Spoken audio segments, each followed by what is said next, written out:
Hello friends, तो फिर से स्वागत है आप सबका मेरे चैनल पर। आज हम नेशनल इनकम का सेकंड मेथड स्टार्ट करेंगे, जो है हमारा इनकम मेथड। इससे पहले हमने वैल्यू एडेड मेथड कंप्लीट किया है। डिस्क्रिप्शन में आपको लिंक मिल जाएगा। तो चलिए स्टार्ट करते हैं।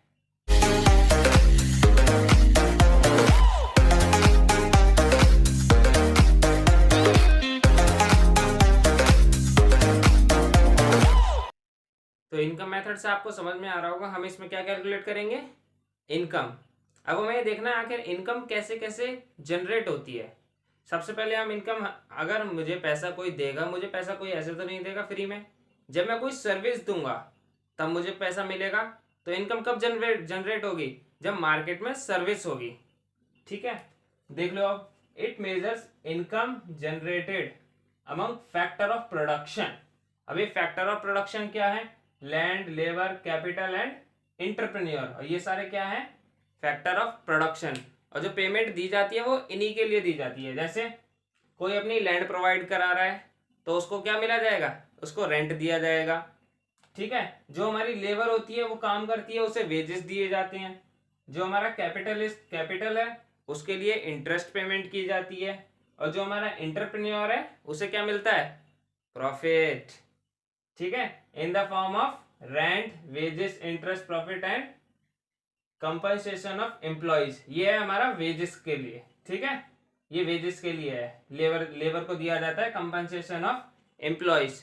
तो इनकम हमारी कब कब जनरेट होती है, जब कोई बंदा फैक्टर ऑफ प्रोडक्शन में प्रोडक्शन लगाता है। ठीक है, तो उसके लिए उसे पेमेंट करनी पड़ती है। अब हम ये सारी चीजें, ये इन सबको हम कैलकुलेट कर देंगे, इन सब का समेशन कर देंगे तो हमारा क्या आ जाएगा, इनकम। ठीक है, इनकम मेथड में हमारा आ जाएगा इनकम। तो चलो चलिए इनको देख लेते हैं। सबसे पहले हमारा कंपनसेशन ऑफ एम्प्लॉइज। अब जो हमारा एम्प्लॉय है उसको कुछ ना कुछ पेमेंट दी जाएगी जब जो वो काम करेगा उसके बदले में। ठीक है, सबसे पहले इसको हम तीन तरीके से डिवाइड कर सकते हैं। Wages and salary in cash, cash में वेजेस या सैलरी देना। Wages and salary in kind. अब देखो ये रह गया यहाँ पे कुछ। कैश में हमें क्या क्या मिलता है, सबसे पहले बेसिक पे को जितने भी अलाउंस होते हैं वो मिलेंगे, और बोनस। ठीक है, wages and salary in kind में क्या होता है, कैश के अलावा जो अदर सर्विसेज हमें दी जाती हैं, जैसे घर, होम की services, health services, education services free. ठीक है, वो होती है हमारी wages and salaries in kind. जैसे गवर्नमेंट जॉब में हमें काफ़ी सारी फैसिलिटीज दी जाती हैं। किसी किसी जॉब में घर की फैसिलिटीज मिलती है। ठीक है, हेल्थ की भी फैसिलिटीज मिलती है। ये सारी होती हैं wages and salaries in kind. उसके बाद employees contribution to SSS, social security scheme. अब इसमें क्या आएगा, देखो जब किसी को सैलरी दी जाती है तो उसका पीएफ कटता है, एम्प्लॉयज प्रोविडेंट फंड। वो होता है हमारा सोशल सिक्योरिटी स्कीम के लिए होता है। ठीक है, सोशल वेलफेयर के लिए कह लो। और क्या होता है, जैसे कोई भी हमारा लाइफ इंश्योरेंस है वो भी इसी में आएगा। जितना हमारा जैसे रिटायरमेंट के बाद जो हमें पेंशन मिलती है वो भी इसी में आएगी। तो ये हो गया हमारा कंपनसेशन ऑफ एम्प्लॉयज। अब एम्प्लॉयज को क्या क्या मिलता है वो खत्म हो गया। सेकंड आते हैं rent and royalty. Rent simple है, जब कोई हमें अपनी लैंड प्रोवाइड कराएगा या बिल्डिंग प्रोवाइड कराएगा, ठीक है, तो उसको लिए क्या दिया जाता है, रेंट। रॉयल्टी क्या है, जब हम किसी भी कंपनी का ट्रेडमार्क यूज करते हैं, ठीक है, या उसकी फ्रेंचाइजी लेते हैं, तब हमें देनी पड़ती है रॉयल्टी। ये किस लिए देनी पड़ती है, उसकी गुडविल के लिए। इंटरेस्ट, अब जिन जिन बंदों ने हमारे बिजनेस में कैपिटल लगाई है वो ऐसे ही तो लगाई नहीं होगी, हाँ भाई आज मेरा यहाँ पैसे लगाने का मन कर रहा है चलो लगा देता हूँ, नहीं, उसको इंटरेस्ट मिलेगा।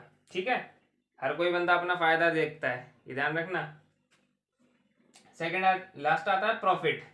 अभी प्रॉफिट किसको मिलेगा, जो हमारा इंटरप्रेन्योर है वो अपनी अपनी स्किल दे रहा है उसको मिलता है प्रॉफिट, मतलब जिसने बिजनेस लगाया है। कॉर्पोरेट टैक्स आता है इसमें, जो गवर्नमेंट को जाता है, तो ये गवर्नमेंट का प्रॉफिट है।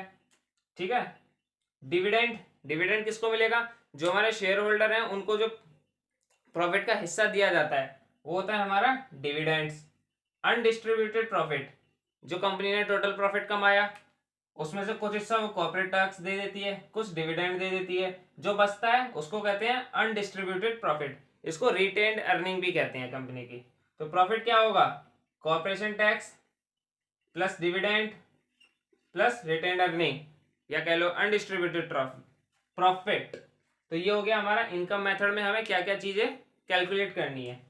ठीक है, जैसे compensation employees, rent, royalty, interest, profit. अब ये देखो यहाँ पे एक चीज ध्यान रखना, अगर हमें ये नहीं दे रखा होगा तो हमें ये वैल्यूज दे रखी होंगी, अगर हमें प्रॉफिट नहीं दे रखा होगा तो हमें ये वैल्यूज दे रखी होंगी, तो हमें कैलकुलेट करना है। तो चलिए आगे बढ़ते हैं।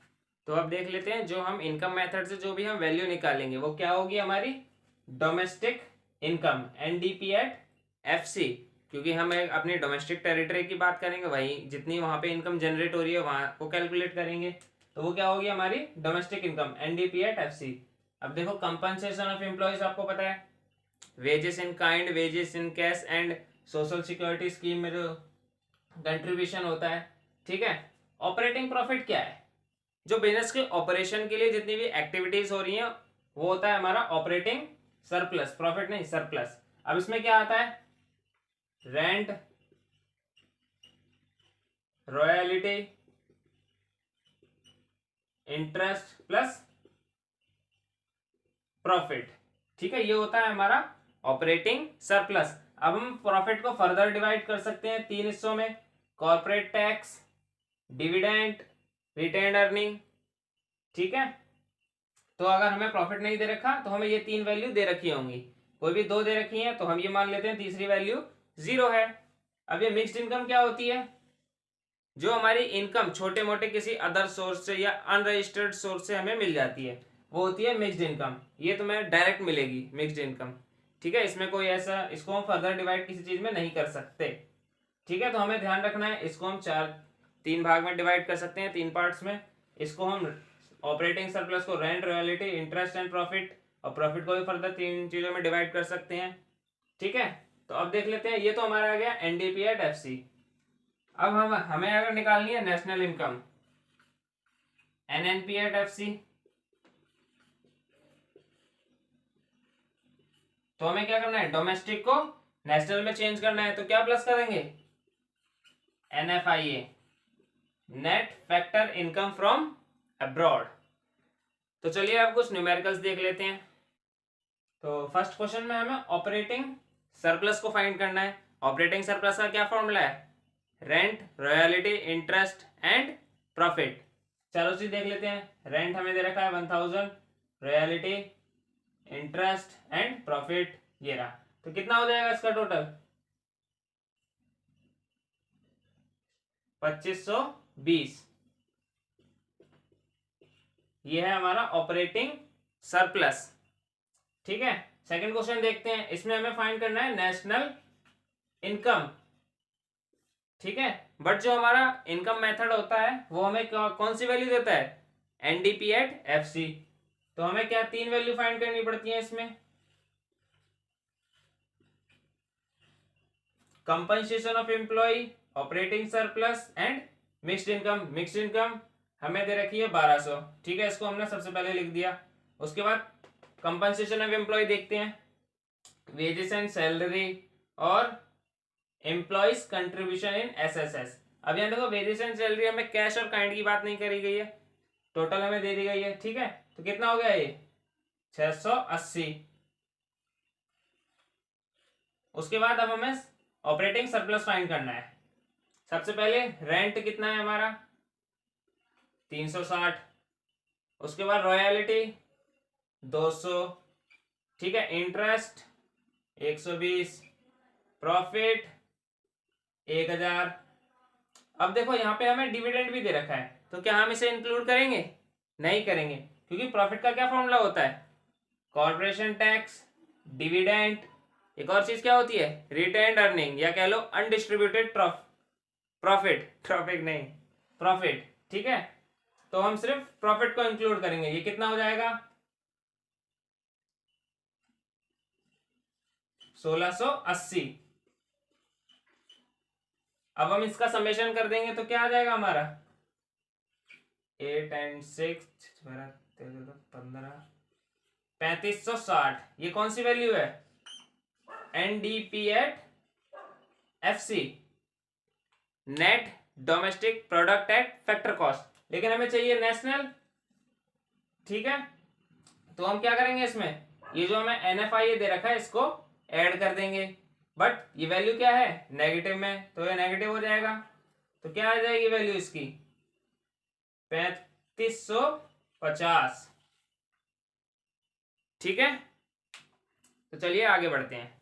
तो थर्ड क्वेश्चन देख लेते हैं, इसमें भी हमें नेशनल इनकम ही फाइंड करना है। सबसे पहले स्टेप से स्टार्ट करते हैं।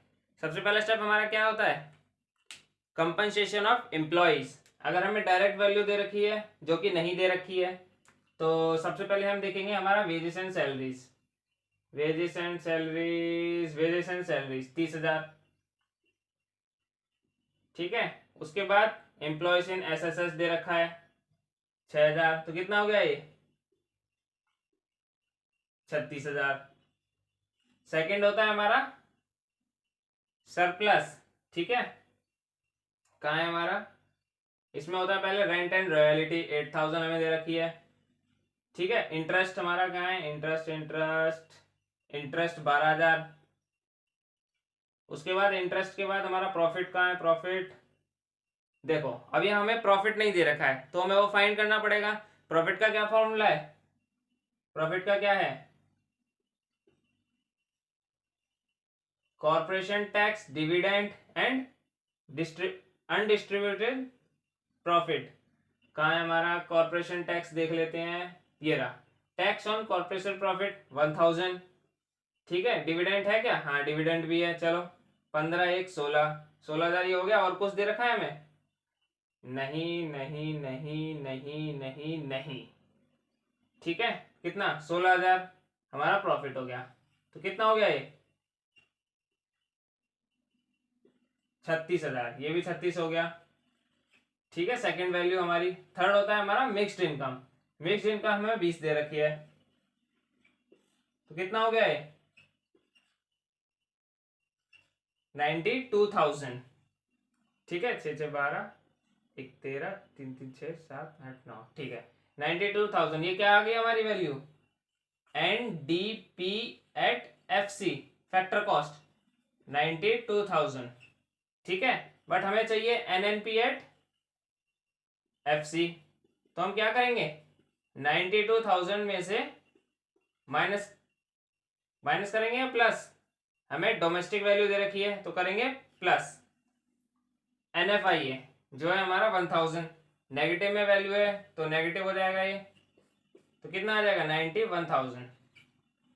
ठीक है, तो ये हो गया हमारा थर्ड क्वेश्चन। तो गाइस हमारा ये इनकम मेथड यहीं पे ख़त्म होता है। इन सब के नोट्स आपको डिस्क्रिप्शन में मिल जाएंगे और प्रैक्टिस क्वेश्चन भी उसी में मिल जाएंगे। अगर आपको कोई डाउट होता है या कोई भी प्रॉब्लम आती है तो आप मुझे मेरे टेलीग्राम चैनल पर मुझे मैसेज कर सकते हैं। तो जाने से पहले हमारी वीडियो को लाइक, शेयर एंड सब्सक्राइब जरूर करें, और हाँ बेल आइकन को प्रेस करना ना भूलें। तब तक के लिए बाय बाय।